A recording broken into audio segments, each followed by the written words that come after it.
social media, mastritsa social media, mandinokuswera ndichiona kuti nyaya dziri kufamba sei. Aiwa ndine nyaya yandauya nayo inogona kungoswera yaputitsa moto handiti inogona kungoswera yakubvirisa mastreets umu. Nyaya dzachona dzakawanda unotoita kuselekta kuda kuona ndedzipi. So chiterera kana ungasati wasubscribe paSaint TV aiwa mukana uchiripo wekudiwe kusubscribe watena on your notification bell kuti pega patinouploada mavideos you will be notified. Ndichitoti maswera sei zviri kudii kwese kwamuri vazukuru vasekuru Saint. Pa first pinned comment pane mavideos ande tinoona mamavideos vazukuru pamwe nekushare handiti.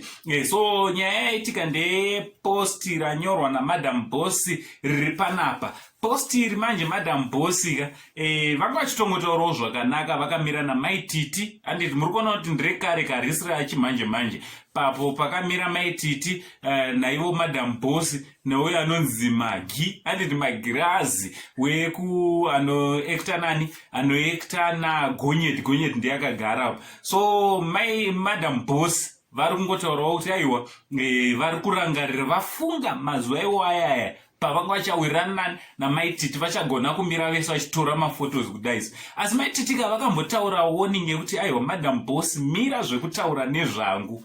Hazvizvi zviri kuzobvirisa mastreets herezvi. Sekuzova kwenyu kuti Maititi naMadam Boss panoita sepasina vasingade kugwa but vanhu ivava vakandiunyeperai.